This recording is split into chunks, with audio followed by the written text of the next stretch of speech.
کسی زمانے میں ایک ریاست پر ایک بادشاہ کی حکومت تھی۔ اس بادشاہ کے 7 بیٹے تھے۔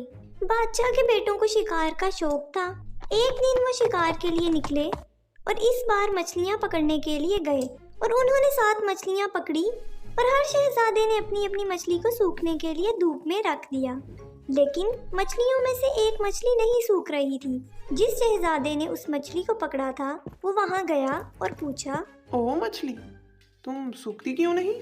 شہزادے نے جب یہ سوال پوچھا تو مچھلی کہنے لگی، چارے کے ڈھیر کی وجہ سے سورج کی شعاعیں مجھ پر نہیں پڑ رہی۔ یہ سن کر شہزادہ چارے کے ڈھیر کے پاس گیا اور اس سے پوچھنے لگا، او چارے کے ڈھیر، تم مچھلی اور سورج کی شعاؤں کے درمیان کیوں آ رہے ہو؟ اس کے جواب میں چارے کا کہنا تھا، شہزادے، آج گائے نے مجھے منہ نہیں لگایا، اس لیے میں یہاں پر ہی ہوں۔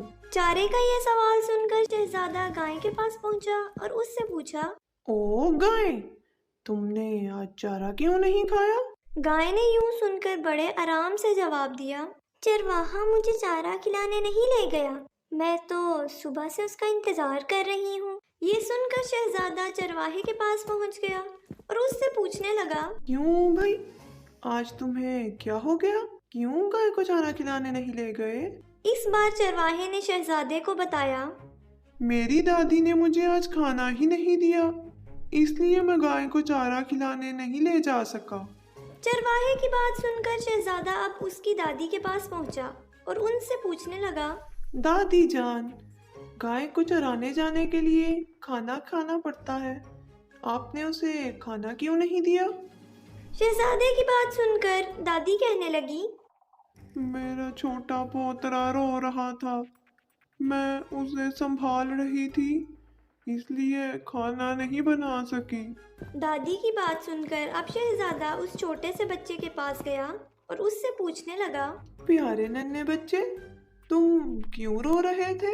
اس پر ننھا بچہ اپنی تتلی زبان میں کہنے لگا، مجھے تونتی نے تات لیا تھا، اس لیے میں رو رہا تھا۔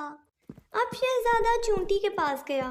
شہزادے نے جب پوچھا تو چونٹی نے اسے یوں جواب دیا، چیونٹی، تو نے ننھے سے بچے کو کیوں کاٹا؟ چرواہا روز اپنی گائے کو یہاں چرانے لانے لگا ہے، جس کی وجہ سے ہماری بہت سی چیونٹیاں اس گائے کے پاؤں تلے آ کے مر گئی ہیں، اس لیے ہم نے اس کے بھائی کو کاٹا ہے۔ اس طرح شہزادے کو پتا چلا کہ اس کی مچھلی کیوں نہیں سوکھ رہی۔ شہزادہ واپس چرواہے کے پاس گیا اور بولا، اب سے اپنی گائے کو جنگل میں چرانے کے لیے مت لے کر جانا، گائے کو گاؤں میں ہی چرایا کرو۔ ٹھیک ہے شہزادے، میں سمجھ گیا۔ اور اس طرح چرواہے نے گائے کو وہ چارہ کھلایا اور شہزادے کی مچھلی بھی سوکھ گئی۔